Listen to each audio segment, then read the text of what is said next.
한글 단어 조성 원리를 통한 한글 문해력 강좌 한자 공부의 왕도 228번째 시간인데요.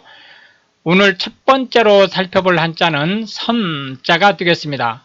바로 신선이라는 의미인데요. 신선, 선자가 되겠습니다. 신선이라고 하면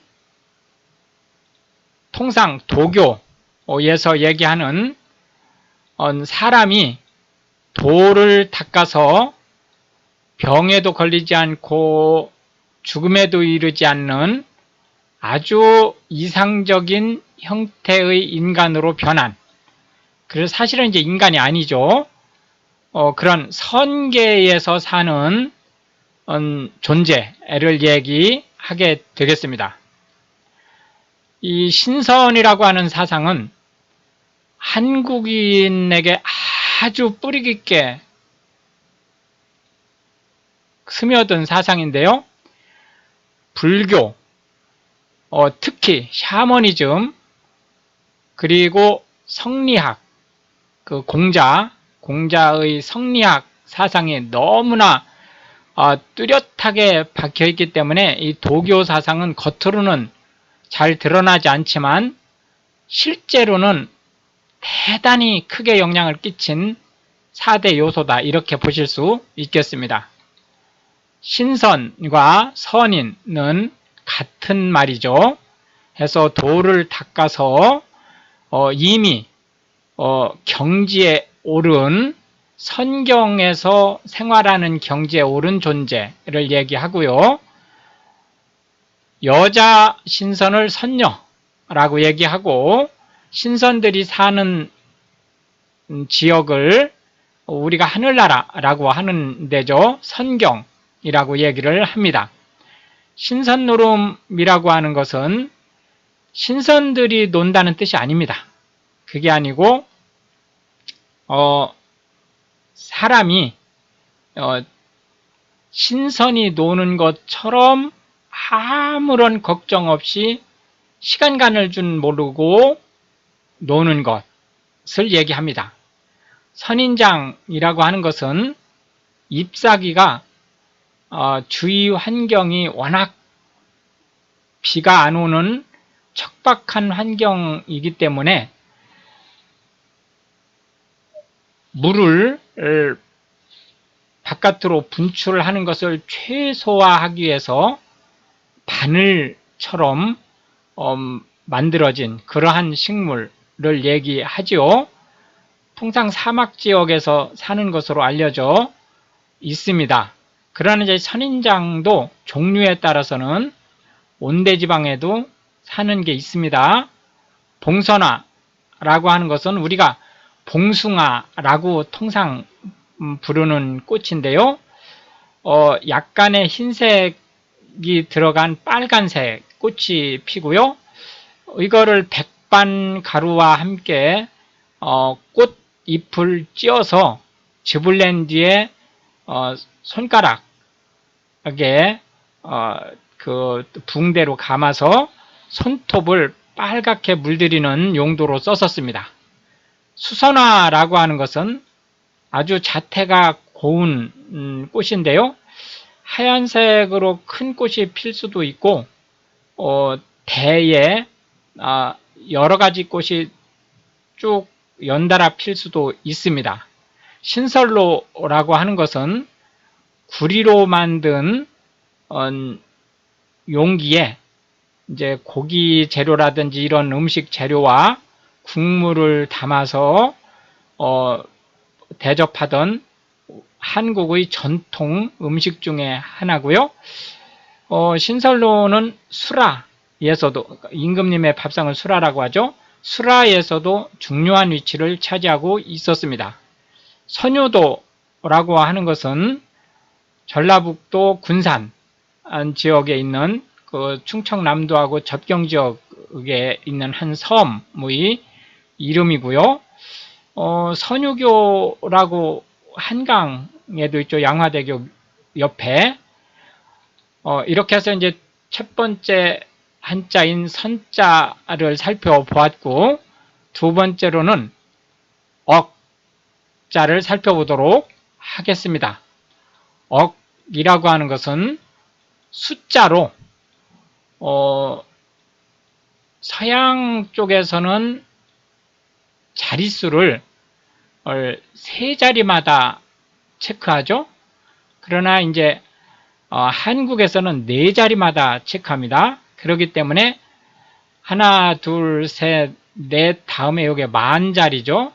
그리고 하나, 둘, 셋, 넷 다음에 여기가 억 자리입니다. 그러면 이제 자리점을 3개씩으로 따지면 여기에 1000자리가 되고 요렇게가 100만 자리가 되죠. 그러면 100만, 1000만, 억 해서 100 밀리언이 되는 거죠.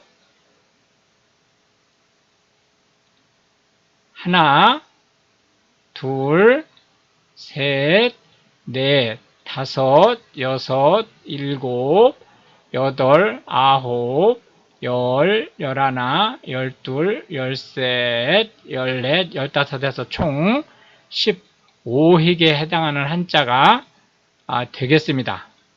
억이라고 하는 것은 지금은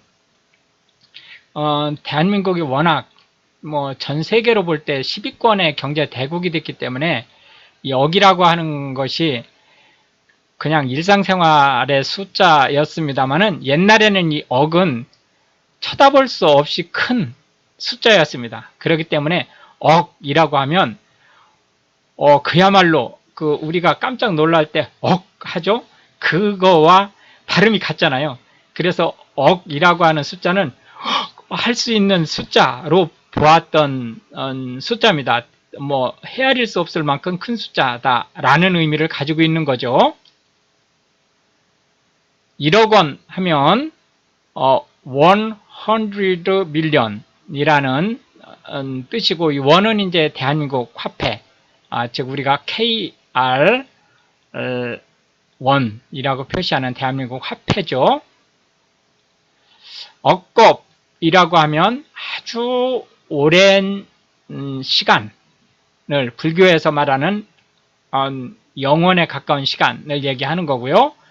억만년이라고 하는 것은 셀 수 없이 오랜 시간을 뜻합니다.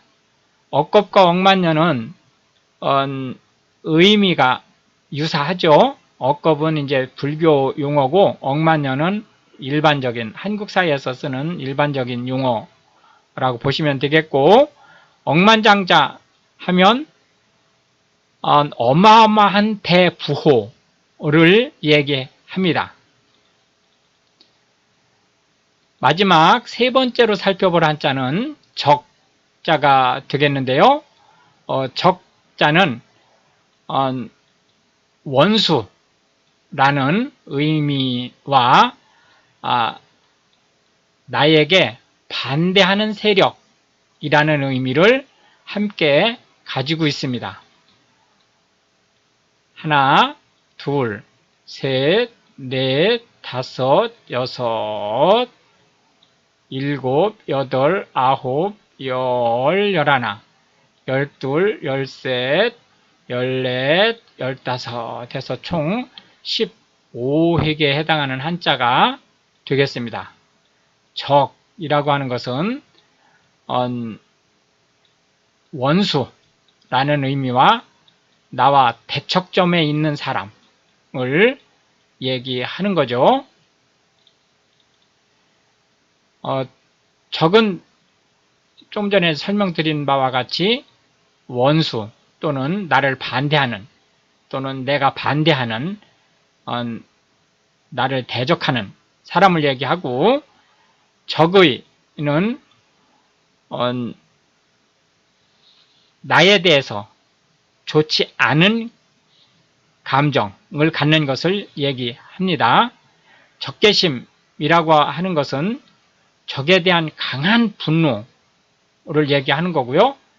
대적하다라고 하는 것은 맞서 싸우다 라는 뜻이고, 중과 부적이라고 하면 숫자가 너무 많아서 적을 물리칠 수 없다 라는 의미를 가지고 있습니다. 정적이라고 하는 것은 정치적인 그 대적을 얘기하는 거고요. 연적이라고 하는 것은 사랑에 있어서 일종의 삼각관계인, 즉 사랑의 대적이 되는 거죠.